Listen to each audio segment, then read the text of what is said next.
it's that time of the week again. It's time for Programming by Stealth, and this is installment, or I should say tidbit 16, recorded January 9th, 2026. And I'm your host, Allison Sheridan. And of course, I'm joined by your co-host, Bart Bouchard. Hey, Bart. Happy New Year. Yes, indeed. Happy New Year to everyone. Happy 2026. And no matter how wibbly-wobbly, timey-wimey this gets, it's definitely going to be 2026. Well, I don't know. They could be listening in 2029 and saying, okay, well, aren't they adorable in that 2026 thing? True. Well, we're going to keep going on an ongoing series you're doing, right? Yeah, we're crossing the streams again. So we crossed all the streams for AI a while ago where we visited Taming the Terminal and we visited here and we did a regular chit-chat across the pond. And we're kind of doing it again because the first part of this series, in very heavy inverted commas, was a regular chit-chat across the pond. And now we're here as a tidbit. And basically, I've just been keeping a little list every time you say on your main show, I don't fully understand ... I was like, oh, this is potential material. And one of the things you said was that when your server was re-architected, you were happy with Nginx. That made perfect sense. And you even liked the nicer config files compared to Apache. But the PHP FPM bit, you're like, oh, I'm sure it's important. But I don't know what. I couldn't tell you what PHP FPM is if you held a gun to my head. Yeah. So I figured we'd talk about it, and we do it sort of as two stories. So your server has come to be how it is because it went on a very long journey. And then to explain how it really hangs together, I thought we'd take the journey of a single article that you post to the site. So whether that be a page or a blog post or whatever, it's all the same process. And so if we follow that from start to finish the old way, then we describe the changes, and then we follow the same story again, you should see where things have changed and why they've changed. And hopefully that will cement all the pieces together for you. Yeah, now I am going to confess that I've pre-read the notes twice, actually, so I have a pretty good idea where we're going, and I love the way it's told as a story. The one thing I find comical in the way Bart wrote this up originally was it said, and then Allison did this, and Allison did that, and Allison did this. And I think at one point you put in, with a little help. This is with a lot of help from people. One of the big server moves was done almost entirely by Bill Reveal. He let me type, but he did most of the work. And then we did it again with this time with Teg Bushman, where he helped me do another migration. And so, but in the middle of this PHP FPM thing kept coming up, and I was just like, okay, whatever you guys say, I'll just go along with that. And all I knew was I didn't like it. And they were doing bad. The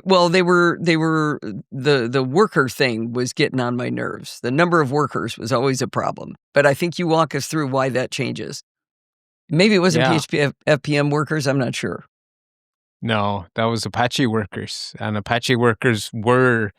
me and you spent ages looking at Apache workers, and we had the Apache debugging system turned on where we could see like a grid of every worker and what state it was in. And that was not fun. Until we did the Cloudflare thing that'll come at the end of the story, we also had trouble with PHP FPM, with it spawning a bunch of processes or something. So I wasn't involved in that. Maybe you and Teg had some issues. Okay. Plausible. Well, anyway, let's go through the story because I think it's a lot of fun. Maybe because it's all about my website and the 20-year history of it through as technology has changed a little bit. Which it has, indeed. And so your podfeet.com is one of many, many, many, many websites on the internet that are powered by the open source content management system, WordPress. I think it's like a third of all websites are powered by WordPress, which is astonishing. It's such a popular platform. Right. And so I think we should probably take a moment to describe WordPress first, because otherwise the rest of the story is going to be a bit weird. So WordPress, it uses a relational database as its brain. So when you create a security bit segment, it goes into the database. When someone posts a comment to say whatever, that goes into the database. It's all in the database. The thing that isn't in the database is the attachments. So the media files, the images, any videos that you don't really do, but you hypothetically could. Right, and the things They're that make it look pretty, like the little rules that say that what color are underlines and how big is a heading and things like that. All of the stuff that makes it the look and feel, that's not part of the database either, correct? A lot of it is in the Oh. database because your theme has a control panel, which means every single text box you type into in any control panel in the Oh. admin interface. Okay, Yeah. okay. So yeah, if it goes into a text box, it's off to the database. That's kind of the magic rule. And pretty much the only thing that isn't is your attachments, and they're sitting in a folder, and that's just to save the database space. And I'm not sure if WordPress was invented today instead of 2 decades ago, they would do that. But 2 decades ago, you did not put images into databases. I did Nothing. something worse than that back when I was working when we invented a podcasting platform inside our company, and the audio attachments were inside the database. That didn't work so Ah. good. That wasn't the best decision we ever made. Nowadays, with modern databases, it actually could be. But yes, that definitely was not the done thing back then, for good reason. The other nice thing WordPress has is that you don't have to use the web interface to write your posts. It implements something called XML-RPC, which is XML Remote Procedure Call.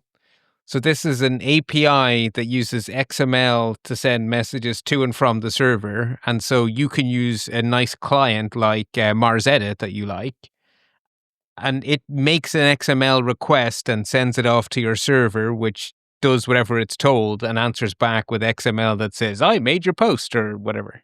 So I thought you say at some point that it's HTTP when it gets there.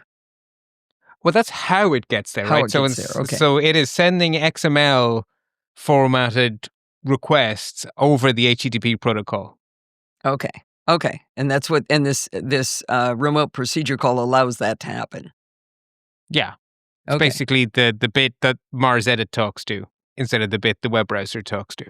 Now, I think you skipped over what WordPress is written in, and that becomes very important later, so It does. So we have this database and we have this folder, but what's powering it? What's making it go? It's a whole bunch of code, which is written in the PHP language. So WordPress itself is written in PHP and it's designed to be extensible. So some parts of every WordPress site are the same. You have the ability to have a post or a page. You have categories, you have tags, you have comments. This is all standard features. right. And then everyone wants their own thing, right? If you're a creator making some sort of jumpers or something, you would have a shop. Or, I mean, God knows what you could be doing, right? There's more plugins than you can shake a stick at. So perfect WordPress example- is designed. A perfect example is if you make a comment on my posts, there's a little thing that says, hey, do you want to be notified if anybody comments back on what you wrote? That's a plugin that causes that to exist. That doesn't natively exist in WordPress. Yeah, and some of the plugins actually disable default WordPress behavior. If you don't like something WordPress does, there might be a plugin that tells WordPress not to, which gets Yeah. a bit confusing, but Yeah. it's very powerful. And then the other modular piece of WordPress is the theme, because the ability to create posts and tags and categories and how they will look in a web browser, they're very different problems to be solved. And so WordPress splits that apart and says, I'm going to give you the brains and you go and install your favorite theme and that will make it look the way you like to look. Right, And a lot everything of down these from themes- the size of the width of the text that I have in. Do I have a sidebar? Do I have it up at the top? Do I have a hero image? The whole look and feel is the theme. Yeah, pretty much everything, because like you say, what menus exist at all, where they are, like it's all in the theme's purview. And the theme So is very also written in powerful. PHP, correct? Yes, so WordPress and all of the bits you plug into it are all PHP, because ultimately WordPress is loading in those plugins and that theme into itself. Mhm. So it's basically extending itself. So it's all the one language. It's all PHP. Right. So we have basically three pieces: a whole bunch of PHP code from WordPress itself and your plugins and theme, a relational database, and a folder with your attachments. And those three pieces are WordPress. So if you can take those three pieces, you could move them from server to server to server to server, and you can bring your website with you. Right. And like we were talking about with the theme, I can flip the theme and I can make it look like it looked in 2005 because I kept that theme. Yeah. Oh, you kept it. Great. I should have done that on the would be a 20th great anniversary. April 1st. Ooh, or the 20th anniversary. Yeah, I like that. So over time, your podcast has grown, right? You were very, very early. You are now the longest running Apple podcast. That's right. So you've been at this for a while, and initially there were just fewer people listening to podcasts, let alone a smaller audience, right? So your website didn't have that much work to do.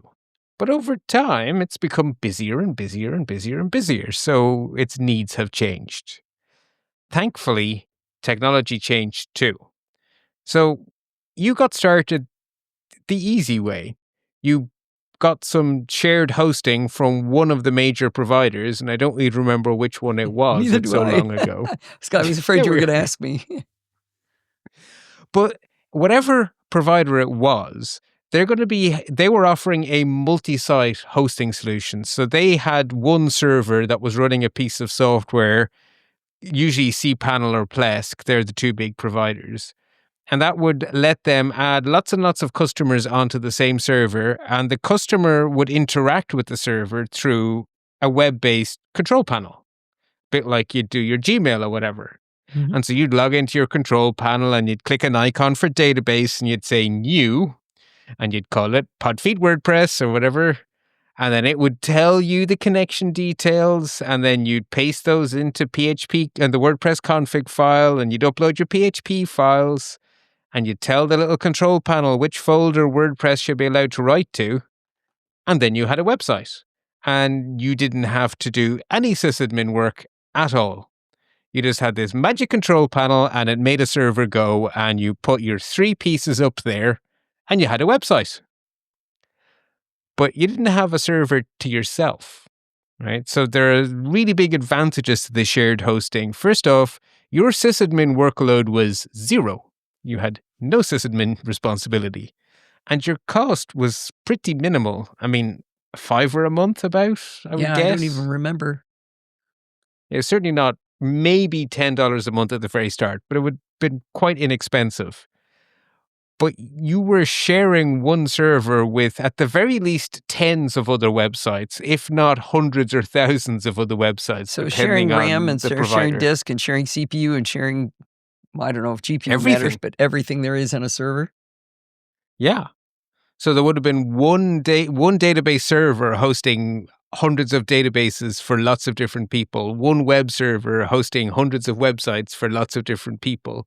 So you got a small slice of what I'm sure was a very big pie, but it was only one slice for you. Mm-hmm. And as your site grew and as your audience grew, you outgrew that approach quite quickly. And so the next step is to still keep the same basic structure, but get a place of your own. So instead of a shared apartment, get an apartment all to yourself. And if you had arrived at that point just a little bit sooner, you would have had a problem is probably too strong a word, but a bill, a substantial bill, because your only choice would have been to rent a physical server. So there would have been a server in a rack somewhere with your name on it that was your server. I'm thinking that would have cost And me that's some money. expensive. Yeah, I did that. I had to do that because I got to bigger servers ahead of you because I didn't do a website. I did lots of websites. And so I got the cheapest one I could get was a Celeron. So it was a very, very server. And it cost me something like €50 or pounds per month. Wow. Okay. Yeah, so an order of magnitude. But you arrived at this point as virtualization became a thing. So you didn't need to rent an actual server. You were able to rent a virtual server. So a VM sitting in the cloud. And that VM was still running cPanel or Plesk. I think it was cPanel in your cPanel, case. yeah. And so you had the same control panel, but you weren't sharing it. So it was one control panel with one website instead of one control panel with thousands of websites. And therefore, you could scale by that amount. And you could add a few extra CPUs to your virtual server. And because it was a virtual server, that can just be done. Right, just push And you a can add a button. bit more RAM. Just push a button, right? My physical server needed more RAM and I had to arrange downtime and a person had to go into a data center and pull it out of a rack and clunk in some RAM. Like an animal. Yeah, I know. You're so lucky you missed all that. And so it was able to keep growing with you for quite some time. But it was never going to last the entire way because there's a whole bunch of overhead here in running that cPanel and all of that kind of stuff. You actually don't need all of that for WordPress. cPanel is extremely generic. It's designed to host as many websites as possible in as many languages as possible for as many people as possible. And you have a specific job, WordPress. Mm-hmm. So this was not good for you and you needed to finally make the leap and take on the sysadmining. So Well, I remember what Bart said to me at the time was, okay, my goal with this is going to be, I'm going to teach you how to be a sysadmin. And so this was where I was beginning my journey to do this. I still make him hold my hand, or Teg or Bill, somebody holds my hand when I do it, but I've become more and more confident doing it. I don't think you should ever leave me alone with a server to this day, but I feel a lot more like, at least I understand a lot of it now. And taming the terminal sort of came out of that too, right? Because ultimately it's all solving the same problem. Because whether it's a Linux-like OS that is your Mac or whether it's a server that is Linux, it's actually very similar. So the terminal stuff, it goes with you from server to desktop, etc. And so while it wasn't important to you until now, the cPanel control panel was giving you your WordPress using a technology stack. And developers use the term stack to describe everything that a piece of software sits on. And some of them are really, really common, so they get nicknames. And so the servers you had been running on were Linux, so that gives us an L. The web server that was actually hosting the content was Apache, so that gives you an A. The database was MySQL, so that gives you an M. And then the language is PHP, right? That's just, if you're running WordPress, you're running PHP. So that gives you LAMP, which the developers call the LAMP stack. Now, in between here, before I was actually running the server myself, you had taught us about using MAMP, which is Mac OS, Apache, MySQL, and PHP. And you taught me how to, I think you taught the audience, you definitely taught me how to install WordPress locally on my Mac and get the database and everything. So I had local installations of it. So I had learned this before I was running it as a sysadmin. Which is good, actually, yeah, because that at least means that the pieces in the jigsaw puzzle made sense to you. But instead of having them on the comfort of your desktop where you can prod and poke at them, they're in a server hidden behind an SSH shell. Mm-hmm. And if you go too far wrong, the SSH shell goes away. And then you're left going, yeah. See, hand-holding. Yes. So you, with the help of the community, push the big button and replace the server with cPanel, with just a Linux server. It just had Linux on it. You could SSH to it and there was nothing else there. So you had to install Apache, you had to install MySQL, you had to install PHP. Then you had all the pieces where you could then copy over your folder of files, your database, and your WordPress code, and the code for your plugins and attachment and theme. And then your site could run as normal because once you have the three pieces, you have a WordPress again. And so you're up and running again. Excuse me. So this is a good point in our story to take a little pause and to describe one post's journey through this system. So let's imagine you're sitting in front of Mars Edit and you've typed up an amazing tutorial to help us do some really cool thing, and you've hit the publish button inside Mars Edit. Now what happened back in this stage in history? Well, Mars Edit would make an HTTP request to WordPress's XML-RPC URL, which I think is WP-XML-RPC. Probably. Could you get a few more acronyms in that sentence, Bart? I know. And your web server would be listening for HTTP connections, and the app listening is Apache. So Apache receives a request from Mars Edit, and that request says, yeah, I need you to execute the WordPress PHP code, please. And so Apache goes, oh, I have no idea how to do that. So what I'm going to do is I'm going to make a little worker process, and I'm going to teach it how to talk PHP by loading into that worker process something called mod PHP, which is, so Apache is so old, it predates the word plugin. It uses the word module. Okay. So you basically have a PHP plugin to Apache that teaches that worker process how to talk PHP. So every time a request is made, a worker gets spawned, which then has to be taught PHP with mod PHP. Every time, yeah. Wouldn't it be better to have some workers hanging around that already know? Apparently not. Apache will cache them for a little while, but they have a terrible tendency to be inefficient with RAM, and keeping them around breaks your server. Okay. So we're into a dark art of tuning the workers. Okay. Because if you keep them too long, they go stale.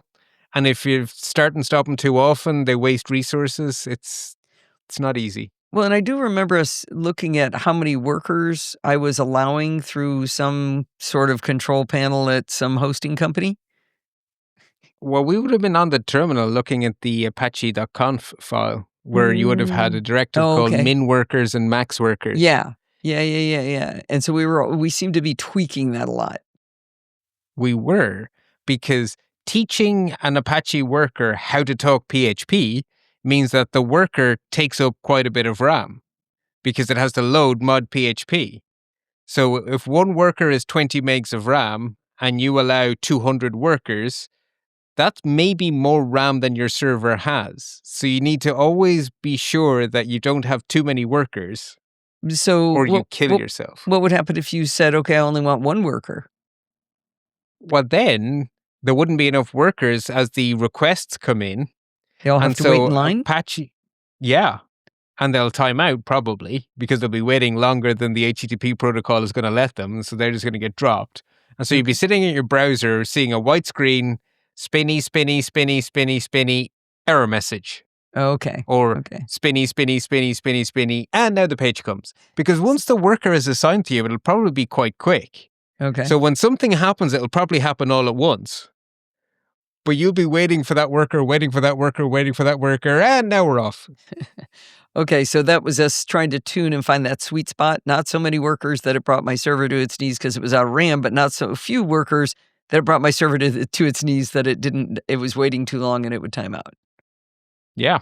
Okay. Dark art. Tuning things is a dark art. I try to avoid it. So, Mars Edit has made its request to Apache. Apache's not too busy. It's made a worker. That worker has learned how to execute PHP code. It's taken the WordPress code and the code for all of your plugins and everything, and it has written your shiny new post to the database. So the PHP code is connecting to the database. It's writing your post into the database, and any screenshots or whatever that you've annotated beautifully, all of those go into that uploads folder. Right. And then the worker process will answer back to Mars Edit and say, all done, the ID of that post is 4321. Mm-hmm. And then Mars Edit will show you a nice, pretty, whatever status icon in Mars Edit to tell you all is well. Right. Okay. So then, actually, let's pause here for a moment and just go through exactly what's happened here.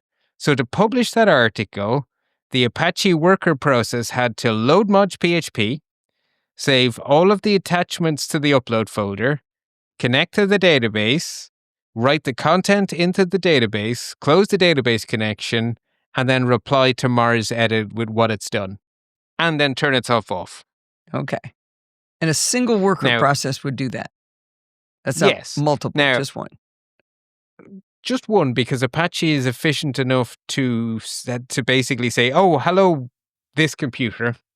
I'm just going to give you this worker and you two can do your thing, which means that the worker can keep more stuff in cache because it's continuing to answer the same query. Because I've sort of said you send one request and you get one answer, but it's actually a bit of a negotiation.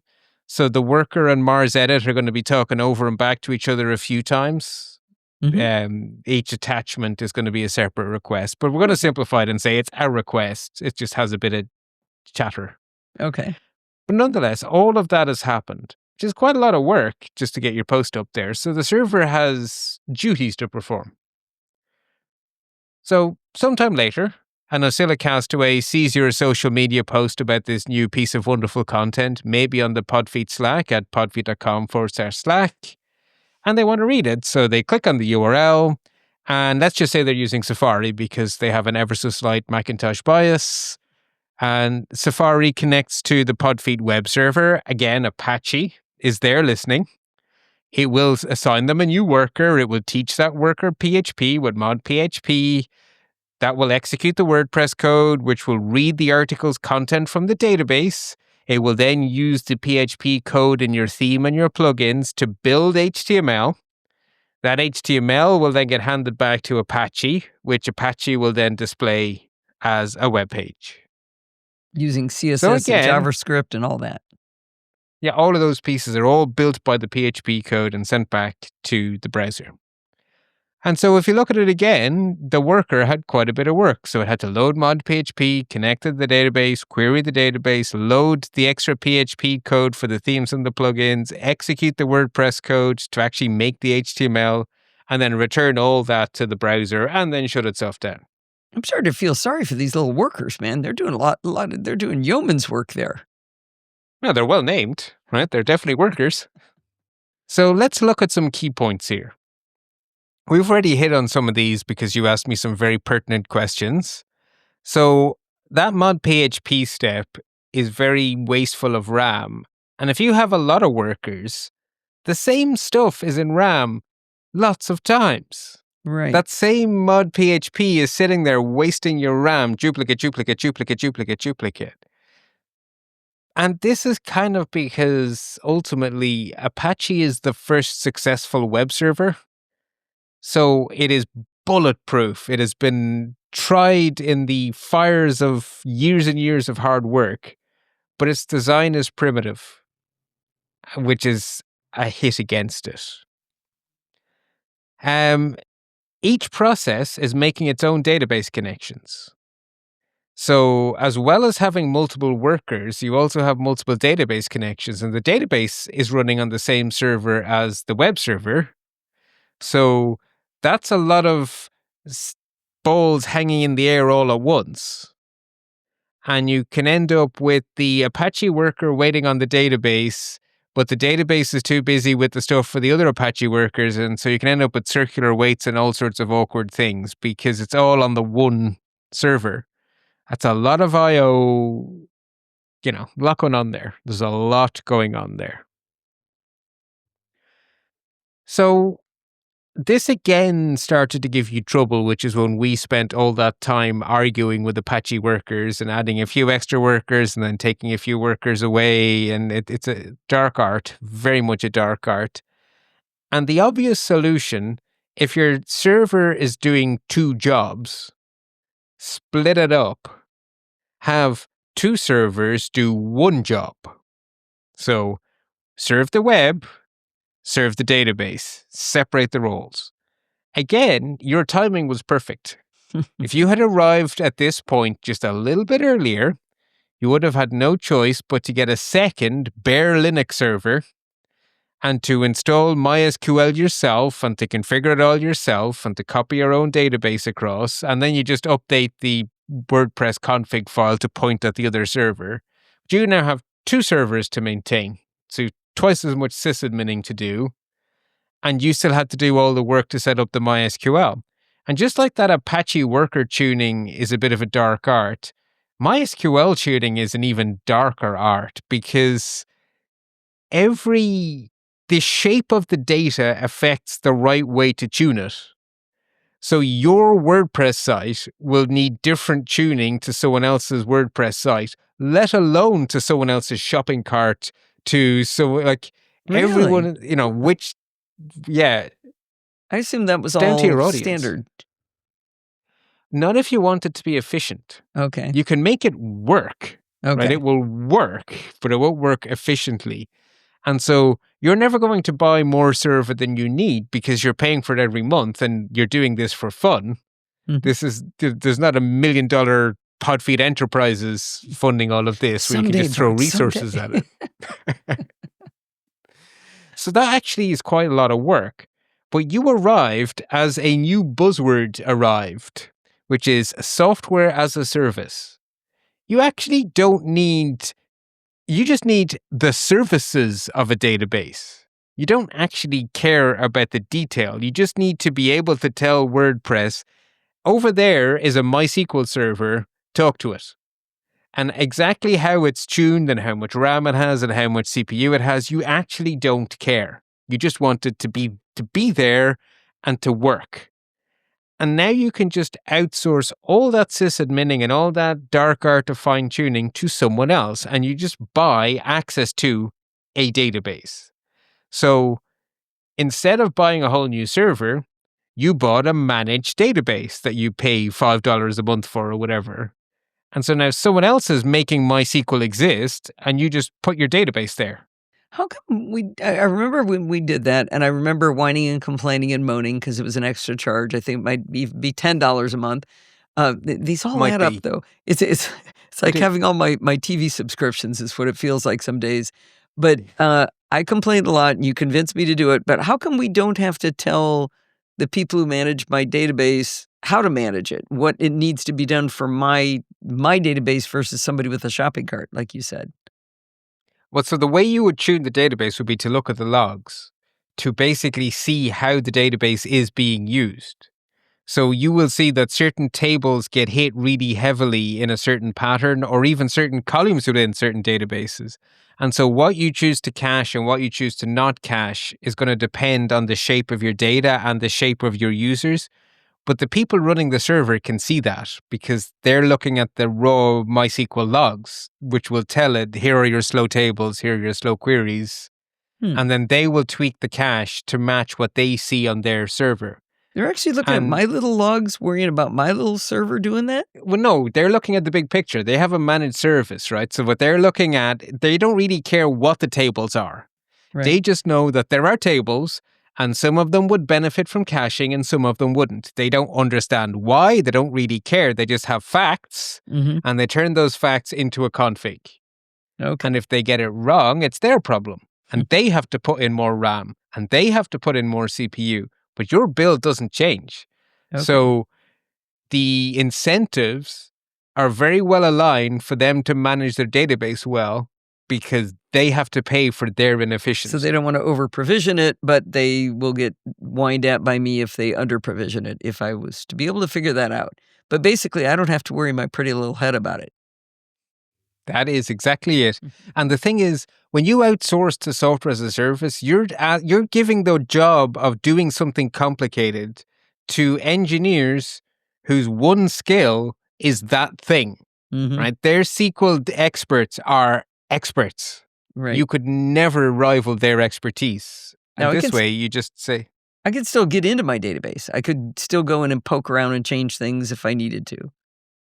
You can change things at the table level. Yeah, not structurally.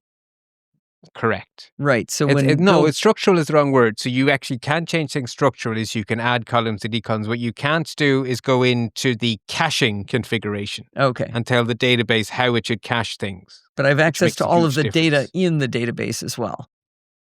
Yes, you do. So when we had to fix the, I don't even remember what we called it, what Bill Reveal had to help me fix with all of the weird characters encoding stuff. Yeah. We still had access to all that. Okay. Yeah. So that again buys you quite a bit of time, but it doesn't buy you infinite time because the site continues to grow. you eventually outgrow the LAMP stack. The A in that LAMP stack is the problem. So Apache is amazingly robust, but like I've already hinted at, it's not particularly efficient. And it's all about those workers. And it comes down to how it handles multiple connections at the same time. So if there's 50 people trying to load web pages on your website at the same time, Apache's only way of dealing with that is 50 workers or 25 people wait.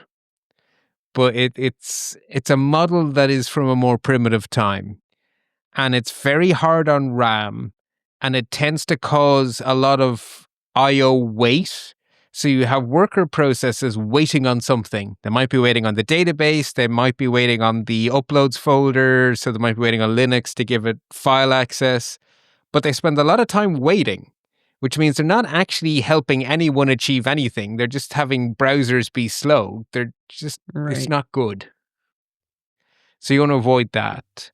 And so that's why we had a re-architecting. And the first re-architecting is 2 years ago? 3? I'm feeling more like 3 years ago. So this is where Bill Reveal stepped in and moved me over to something new that you're going to talk about. But I have to say, when he wanted to do that, I was like, oh, I don't know if Bart's going to like that. I mean, this is all different. And Bart told me to do this, and I don't know that we should do that. And I think he said, go ahead and ask him. Go ahead and ask him if it's okay. And you're like, yeah, thumbs up. It's okay. But I think I basically said not only thumbs up, yes, a million times yes, this new platform is much better. Yeah, and I didn't understand it, but now I'm going to understand it today. Yes. So you needed to move from CentOS 5 to CentOS 8 or something, and so it was a big re-architecting. Basically, everything was redone. So the latest version of Linux to attempt to buy you lots of time, which backfired spectacularly thanks to Red Hat. But that's another story. And a complete rethink. And the biggest thing to rethink is that Apache, can we get something to do Apache's job more efficiently? Before you go there, so this story gets a little bit tangled because he did get me to CentOS 8, and then CentOS got deprecated, which is what Bart was just talking about. And that's when Teg Bushman took me to Rocky Linux. So that these two stories get kind of interfolded, but we end up in the same place in the story. We do, because what we did is we re-architected everything as we went to CentOS 8. And then when you went to Rocky Linux 9, this summer? Yeah. 6 months ago. It was exactly the same stack that was lifted and shifted. Yeah. So there was no re-architecting. It was just a move. Right. So we didn't have to do as much heavy lifting. Correct. Yeah, not there was no redesigning. It was just a move. Just. That word that's my least favorite word. To the work that we had to do going to CentOS and in this big change. So now we can talk about the re-architecting. Yeah. So if we reflect for a moment and we think back to the old way, to the LAMP stack, Apache was actually doing double duty. It was handling the intricacies of being a web server, talking the HTTP protocol, and it was executing PHP code, which it didn't really know how to do because it had to teach itself every single time over and over and over again. So maybe you should have two completely separate mechanisms for doing those two completely separate tasks. And so this is where Nginx comes in. It's written Nginx, but it's pronounced Nginx. So I'm just going to say Nginx. And this is a much more modern web browser than Apache. I still call it brand new, but it's like a decade or two old. But Apache's like 30 years old. So, it's all relative. But it has a much more modern model for handling concurrency. And what it actually does is it doesn't have lots of workers. It has one master thread, which does old-fashioned style multiplexing. It just goes, are you ready for me? No. Are you ready for me? No. Are you ready for me? No. And it just goes round this little loop of everything it's working on.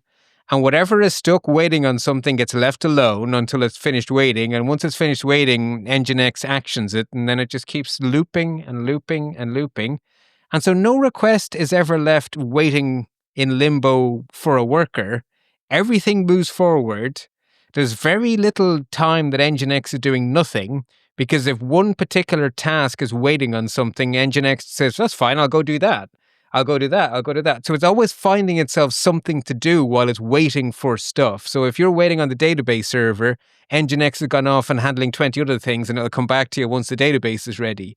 So it's more efficient with how much of your CPU gets used. You don't have all of these workers, so it's more efficient in RAM, Well, you because still it's have the workers. one guy. No, there's one Nginx master doesn't task. have any workers, but there Nginx are does workers. not have any workers. There may be workers depending on how stuff is done at the next level, but the next level is kind of interesting because it's not really our problem so much. But we'll leave that aside. So Nginx is busy being a web server. It has no idea about Ruby or Python or Perl or PHP or anything. It cannot execute code. It is just a web server. Okay. So it needs help to actually run the PHP code that is WordPress and your plugin and your theme. And this is where PHP FPM enters the scene, because Nginx just outsources that to PHP FPM. And PHP which FPM stands is the for- subject of this entire story, by the way. This is where I said I didn't know what PHP FPM was. Yeah, it's kind of the trigger. Uh-huh. I think the subject has ended up being much bigger. Yeah, right. So PHP FPM is an acronym of acronyms. It stands for PHP Fast CGI Process Manager. So we have another acronym hiding in there, which is Fast CGI, because CGI is the Common Gateway Interface, which is a completely generic mechanism for any web server to ask for some code to be executed and to give it the answer. So it's a generic mechanism for web servers to ask for help, to outsource the need to execute something to some sort of a brain that knows how to do that. And Fast CGI is a better version of CGI. It's just a more efficient version. So PHP FPM is a way of Nginx getting someone else to do the PHP. Okay. And PHP FPM is actually part of PHP itself. So it arrives on your server when you install PHP. And it's very, very efficient at running PHP, because that is the only thing it has to do. It has no other job in life. It's been optimized to do that. So And did PHP FPM exist when I was doing over there using Apache? Or is it relatively new? It's relatively new, but in theory, there would have been an amount of time where they were overlapping. Sure. Where mod PHP and PHP FPM would both have been available. Okay. But there was certainly a long time when it didn't exist. Okay. And Nginx didn't exist. Right. There was a long time Apache was the only show in town. So there's no decision to be made here. It's Apache or no website. Right. So I actually don't know all that much about what's going on under the hood with PHP FPM, because in my experience, you basically install it, tell it one or two little things about like what user it should run as so that it doesn't have too much access to your system and a few little things like that. And then you have to tell Nginx where PHP FPM is, and then it just kind of works. Now, I'm surprised that you and Teg may have found that that's not 100% true. So you guys may have run into an issue, because PHP FPM has the ability to have workers depending on exactly which particular config of PHP FPM you have. So it's possible that's where you hit trouble. Well, I know that when we were figuring out that Cloudflare could stop some attacks by using some very specific rules of how quickly you could ask for XML RPC, that conversion that allows my Mars edit to talk to my server. In that, it was allowing too many of them, and we were able to reduce the speed, and I think that's what actually stopped it. But we were seeing PHP FPM, just tons of them, processes just being hammered. That's when my server was like at 100% for hours at a time. That was PHP FPM was getting hammered. And so I'd see 10 Yeah, or so I 12 think, processes just stuck at 100%. which meant that whatever they had been asked to do was taking them a lot of work. So it was actually an overloading of your server rather than some sort of a mistuning of the workers. Okay. Okay. Well, yeah, it was So just and that's what we fixed with Cloudflare by putting in a specific rule, but you're gonna get to Cloudflare in a bit. I am. Yeah, so that's not an issue of misconfigured workers. That's an issue of too much work, Okay. Okay, gotcha. which is still a problem, right? Everything has limits. Mhm. But PHP FPM is extremely efficient at executing Linux code or PHP code, and Nginx is extremely efficient at being a web server.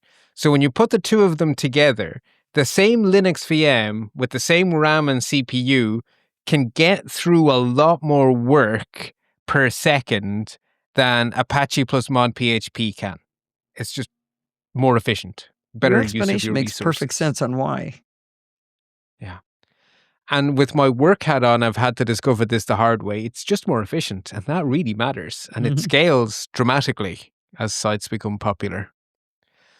But there is another obvious point where this could be optimized, because while PHP FPM and Nginx are more efficient at doing the job we described above, every single time a WordPress page is loaded, you have to connect to the database, query the database, generate the HTML, send it all back to the browser, which could finally render it. Connect, process, return. Connect, process, return. Connect, process, return. But your website is not like Fox News or whatever, where there's a post every 2 minutes or Mhm. every 1 minute. I mean, how often do modern major news websites update? There's always something new. Breaking news. Always. Yeah, exactly. You post, what, 10 articles a week? Oh, more like 5, but yeah, Yeah. So one a handful. day max. Mhm. So actually, all of that work is producing the same HTML over and over and over and over again. But your server's having to do a lot of work to make the same answer. Now, if someone leaves a comment, then the HTML is a little bit different, but the Nosilla castaways are an amazing bunch, but there's not 50 comments an hour. Right, right. So again, there's room there for optimization. And the obvious answer is, well, why don't we just cache that HTML? Why don't we generate the HTML, we cache it for 10 minutes, an hour, whatever, and we just give everyone that cached copy until the cache expires, and then we'll check to see if there's anything that needs to change. So Or I we could invalidate the cache in some way. I do caching using WordPress. One of my plugins does that, right? Is it different? Okay, I have intentionally left WordPress's internal caching out because that's not quite the same thing. What it's doing is caching fragments. Huh. So it's basically saying, I know, because I'm WordPress, that Alison hasn't updated the content of this post. Mhm. So I'm going to make the HTML for that small piece of the web page without the theme, just the HTML for the post. And I'm going to cache that HTML. And then when someone asks me for the web page, I can skip that bit of the processing. I still have to check all the plugins and all the themes and stuff, Okay. but that little piece is done. Okay. Okay, so this is a bigger picture caching that you're about to talk about. Yeah, I'm basically saying zoom out a bit. So there are optimizations inside WordPress, and they have made WordPress more efficient than WordPress used to be. But ultimately, WordPress is still doing the work, checking the caches. So your server still has to do some work here. So Okay. maybe we can save your server even more work. And you could make Nginx do the caching. So Nginx sits in front of everything, and it hands stuff back to PHP FPM. So if Nginx had the cache, you could at least stop the PHP FPM having to do any work. But then you're back to a fine-tuning problem. Caches, like databases, are a bloody dark art. Tuning your caches efficiently is a pain in the backside. And as WordPress plugins come and go, and as things change, your caching configuration may need to change. And you absolutely could do it. But there are 24 hours in a day, 7 days in a week, and there's lots of other things you want to do. You have amazing grandkids, all sorts of cool things. You have a dog that needs regular walking. You're not going to do this. And Steve sometimes needs talking to. So that's nice. So then I need talking to. Exactly. And why even make Nginx make these decisions? Because if you make Nginx implement your caching rules, well, then it has to use some CPU to evaluate the requests and check the caches, and it's your disk space, and then you're going to have to buy a bigger disk, and you have disk I/O, and there's lots of stuff going on. What if we can make the cache as software as a service and make it someone else's problem? Someone who's a world expert in content delivery. Enter Cloudflare. Right. Now this one I didn't push back on this one at all. Yeah, Cloudflare is amazing. So Cloudflare run an amazingly big content delivery network, and they are the world experts at getting content to people efficiently. Like, they can cache things and synchronize them across the planet in seconds. It's just amazing. Their whole infrastructure is wow, world-class stuff. So the way you deploy Cloudflare is that you update your DNS so that instead of Safari or Mars Edit talking straight to your server, to Nginx now, it talks to Cloudflare. And Cloudflare can do a whole bunch of bonus extra features we'll talk about in a moment, and it can handle all of your caching, and then it will reach back to your server only when needed. And so if it can answer from the cache, your server will literally never know about it. Nginx doesn't have to bother its backside about anything, nothing, absolutely no work involved on your server, 0 RAM, 0 CPU. Cloudflare's done it all. So 5 NoSilicastaways hit my social media link they saw in podfeed.com/Slack, and those requests never went to my site except the first one. Except the first one. Huh. So your site has to do the work, but then that work is cached by Cloudflare, and then your server doesn't even see the next couple of people until the cache expires, and then Cloudflare will say, hey, any update on that? And in fact, Cloudflare knows how WordPress works. So Cloudflare won't say, give me a new copy. Cloudflare will actually ask, do I need to ask you for a new copy? Oh. And then the WordPress code can answer that question way more quickly than doing all the work. And it can answer back to Cloudflare and say, no, you're good. Or, oh, I'm terribly sorry. Someone just posted a comment. Here's the new HTML. Huh. That I completely did not realize. That's almost like a side benefit that I just didn't know was going on. Speaking of side benefits, perfect little segue here. So you have obviously the intelligent caching, and no one does caching better than Cloudflare, so yay. Cloudflare's infrastructure is also colossally big, so they can actually soak up and absorb denial of service attacks. So if someone tries to point a distributed denial of service attack at podfeet.com, they are wasting their time. Cloudflare soaks up terabit per second DDoS attacks, and it doesn't blink. You might get the odd blog post saying, hey, we just thwarted a 5 terabyte or terabit attack. No one will have noticed. Yeah. They just soak it up. They are looking at every request that comes in. So they can see obviously malicious requests where you have stuff in the query string like drop tables in the old XKCD Bobby Tables cartoon. So they can spot those kind of patterns of known malicious content and just never send them to your server. So you have what's called a web application firewall, or a WAF. So that they know all the viruses that are doing the rounds, they know all of the hacks that are doing the rounds. So they just give you that protection for free. So I didn't specifically tell them, I didn't turn on a firewall thing, right? Nope, no need. Okay. Didn't remember doing that, network. Yeah, I forget a lot. So. Okay. Well, basically, Cloudflare is protecting itself, because if it's wasting resources serving malware, it's doing no one any good. So they just lock it at the front door. Okay. And they're being good netizens, good citizens of the internet. They also offer traffic shaping, which you've already hinted at is important because it allows you to set rules. like only so many requests per second to that XML RPC URL. And that XML RPC, you need it because you use MarsEdit, but that is a generic API. And that same API is used for pingbacks. So you know the way in the good old days of blog posts, you could allow the feature where when someone mentioned your blog post in their blog, pingback, a comment would be automatically added to your post, linking to their post, linking to your post. It's called a pingback. Yeah, I think that still exists. That's not. It exists, I but see I think those. you have it turned off.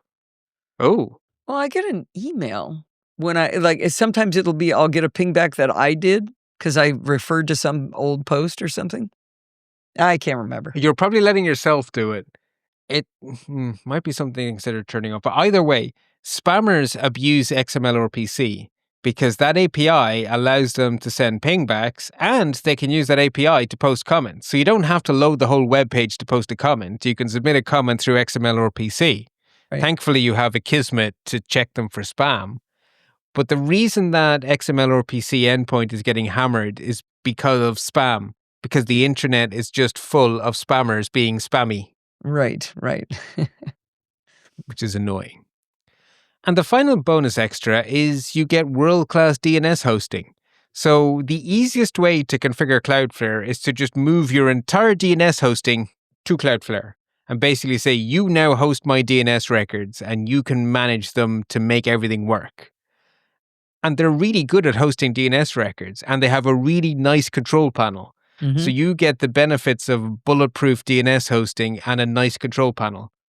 And all of that is in their freemium tier and the free tier because they have a freemium business model. So you don't have to pay them anything. Yeah, I feel like it ought to be fattening or something at this point because of how much I am getting for free. We were lucky enough that those rules, that was the first time I was on the edge of maybe having to pay them for something. But then we figured out a way to shape the rules so that it worked without having to do more than one rule. Yes. Yeah, because you have a finite amount you get for free. And when you get to the point of being an enterprise where you have websites where actual money depends on those websites being on the internet, the fees for Cloudflare are not small, but they're utterly reasonable and they match the value they give the enterprise. Oh, sorry, really quickly. You get 3 rules. I've used 1. 3. There you go. You have 2 more left. 2 more things you could shape. So let's finish by repeating our little story of you posting a new article. But this time, let's look at how it now works on our new infrastructure. And we need to do an extra step in our story. There has to be a third chapter, which is the second person to view your post, because they're going to have a different experience than the first person. So just like before, you're working away in MarsEdit and you hit publish. And MarsEdit talks to podfeet.com, but it's not talking to your server, it's talking to Cloudflare. And Cloudflare will make sure that there's nothing malicious about, which there won't be. And then Cloudflare will reach back to your server, where Nginx will get the request. Nginx will say, well, I have absolutely no idea how to run PHP code, so off to PHP FPM with you. That's then going to connect to your database, put your attachments in the folder, write your post into the database. All of the stuff that the Apache worker was doing is now being done by PHP FPM. It's going to take down the database connection, return the XML back to MarsEdit. It's going to give it a little green tick mark to say your post is up and all is well. Now, this is a good point to add in another little subtlety about caching. The HTTP protocol allows web apps like WordPress and clients, both like MarsEdit, but also caching providers like Cloudflare, to control the behavior of caches. So WordPress tells Cloudflare, never, ever, ever, ever, ever cache the XML or PC URL. This is an API, so there is never something you can cache here. Oh. This is a request to do something, not a request for a page. Okay. So they will just always get passed back. So the article is now published just as before, but instead of the Apache worker doing the heavy lifting, it was now PHP FPM, and it was talking to a managed database instead of your own MySQL. But other than that, it's all the same. Right. And the first person comes along and they want to, you post it in the Slack and they click the URL and their Safari goes along. And again, it tries to talk to podfeed.com, but the DNS is now pointing at Cloudflare. So you were probably talking to Cloudflare's LA server, but let's say it's Joop in the Netherlands, who's very attentive in the Slack. He's actually talking to a completely different Cloudflare endpoint, which is going to be the nearest one to him and probably in Amsterdam. But because of the content delivery network, they're still going to share a whole bunch of stuff with each other. So to tell this story, the first person to view the article is going to be you, because I'm almost certain that you do what I do. You hit publish in Mars Edit, and then you open your browser to make sure it looks right, and that the images are the right shape and everything is the way it should be. Every time. So the first person is going to be you. Mm-hmm. So your Safari is going to talk to the LA Cloudflare, and it's going to go, do I have a cache of this? And the answer is going to be no, because the post is brand new. So the LA Cloudflare reaches back to your actual server, Nginx answers, Nginx hands it off to PHP FPM queries the database. Hey, where's the content of that post? Oh, here it is. It builds all the HTML, gives it back to Nginx, gives it back to Cloudflare, which caches it, and then gives it to Safari and you see it in your browser. Now, the LA node in Cloudflare has cached it in the CDN for Cloudflare. That is now synchronized across the entire planet within the next minute or so. Okay, so... And there's a copy of it in Amsterdam and in Dublin and in Jamaica and in Japan and in China. That's now all over the world. That seems like... So a cached version of my website just moved from the LA server to the Amsterdam server. Everywhere. That's how cloud... That's what a CDN... That's how they're so efficient, right? The CDN just duplicates the content. I avoid latency by just putting copies everywhere. I just pre-stage copies all over the place, and then everyone can get an answer from somewhere nearby. That's a lot of traffic waiting just in case somebody in Amsterdam clicks it. Luckily, we have a lot of people in the Netherlands that listen to the show, as it turns out. So. Right. But again, Cloudflare is doing this for gigabytes of data a second, and Cloudflare own fiber optic cables. They're not paying someone to move this data. Okay. Cloudflare have the fiber optic. So once you have a fiber optic under the ocean, how much you put through it is kind of irrelevant. So they just shove their data everywhere. That's again, you're paying for this scale that you could never get yourself. You can't do this for one website, but you can do it for 1 million. Scale is amazing. So you're done. Joop comes along, logs into the Slack, clicks on the link. His Safari, because he's a good Mac user, talks to his nearest Cloudflare, which is in Amsterdam, and it goes, oh, I wonder, do I have that in the cache? Oh, yes, I do. And it answers him back. And that's it. So he gets his answer lickety-split because it's coming from Amsterdam, and your server has no idea. Never had to do any work. Really? I come along in Dublin, the Dublin Cloudflare node answers me. Is that on a page-by-page basis? Like, if you were to check an older page that had been cached, it would, but if it's one I just did, it would only know the old one, the ones that had been done earlier since somebody had checked it? Yeah, it's only whatever's active in the cache. And in order to not fill up their hard disks, they will invalidate the caches after an hour. When they see, oh, no one's come to look at this post, they'll just throw it out of the cache. Okay. But new content will be pushed out proactively because it's new. Okay. So I will get a really quick page and your server will have no work to do until the cache expires, and then it'll be asked to update it. But again, it's all very efficient. So the load on your server has massively reduced. Now, you mentioned in here that also means it's under reporting how much traffic I get. But that's okay. Well, the question is, where knows everything? There's only one place in this structure that knows everything, and that's Cloudflare. Mm-hmm. So if you want to see your accurate logs, they are in Cloudflare. Okay. Because it knows the stuff it cached and the stuff it answered the hard way. In the old world, every request went to Apache. So the Apache log had everything. Okay. Well, that explains. I just happened to be just poking around Cloudflare to try to remember some stuff while we were talking. And I was looking at the numbers going, well, those don't look small. Those look bigger than I thought, in fact, a little bigger than I thought. So, and I do want to correct one other thing. When I was saying about the rules, I was inadvertently looking at page rules. It's security rules that we set up, and that is only one. So, okay. So, one of the fancy rules and 3 of the less fancy rules. yeah, I was right, and then I was wrong, and now I'm right again. Yay! But that's so interesting that that's efficient to shove, so many pages at once just across the world. That's crazy. Yeah. So when you own the fiber optic backbone, you just put everything on it and send it everywhere. It's Wow. way less work to just send everything everywhere than to make decisions. Everything everywhere all at once. Yeah. That's amazing. Such great service. So there's a whole bunch of cool stuff here. You have your traffic shaping, your malicious stuff gets blocked. DDoS is never something you have to worry about. The caching is really reducing the load on your server. PHP FPM and Nginx are just so much more efficient. So everything's running great. And the only real drawbacks you have is this is more complicated. Troubleshooting now there's more pieces in the chain. So when you need to troubleshoot, you have to start at Cloudflare, work your way back to Nginx, work your way back to PHP FPM, work your way back to the database. So there's more hops in the chain. So troubleshooting has become a little more complex. And the logs are now in Cloudflare, not on your server.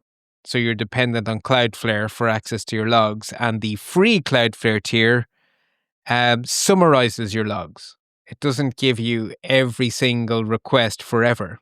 Whereas your Apache logs will go on as long as your hard disk will hold them.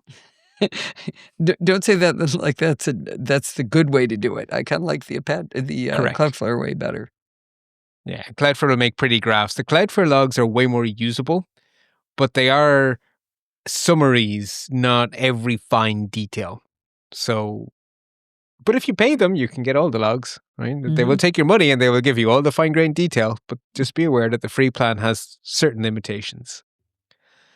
I would say, on the whole, the trade-offs of this new architecture very much are outweighed by the benefits. And we've ended up with a much more robust podfeet.com. Yeah, definitely. And now I just sort of feel like maybe I'm in a honeymoon phase since October, since we fixed the problem with the security, using the security rules, that now it's just like, it's effortless, I write Mars Edit and I push post and I publish out over WordPress and it goes and everybody's happy. And I'm not spending endless hours looking at my server going, why are you so overloaded? Yeah. And I know as a person who visits the site, it's just quicker. Yeah, it's really snappy, finally. It was a bit of work to get there, but it feels stable for now until the world changes again, right? Right. Yeah, either the site will grow, something will outgrow, the AI revolution will massively change something, and every server everywhere will get hammered all the time. Goodness only knows what will come next. Something will happen. But right now we're in a good place, and whatever does happen, the technology available will also have changed, and we'll evolve again. As long as the community's here to hold my hand every step of the way, right? Absolutely. The Nosilla castaways rock. I think it's amazing that this all worked as well as it did without me understanding it at the level that you've explained it. I kind of wish I'd known the worker story earlier. That's the one that I find the most fascinating, that it was doing so much work, learning, going away, learning, going away, learning, going away. No wonder it was hard. Yeah. Still, though, Apache has served the world very well for literally decades. There you go. Too hard on it. No. I just feel like it was working too hard. Maybe it's time for, a nice, easy chair, sip some lemonade, and watch the world keep getting better in this. So this is really cool, Bart. I appreciate understanding all of this, and every time you do this, I really enjoy it. Yay! Okay, well, until next time, and I know what's in store next time, and it's a really fun next time, but I'm going to keep it as a surprise for the listeners, but there is a Tidbit 17 in the can, and it's a fantastic pair of episodes, so stay tuned. And until then, happy computing. If you learn as much from Bart each week as I do, I'd like you to go over to lets-talk.ie and press one of the buttons over there to help support him. He does 98% of the work here. I'm just the stooge that listens to him and asks the dumb questions. If you go over to lets-talk.ie, you can support him on Patreon, you can donate via PayPal, or you can use one of his referral links. I really hope you'll go over and help him out. In the meantime, you can contact me at Podfeet or check out all of the shows we do over there over at podfeet.com. Thanks for listening and stay subscribed.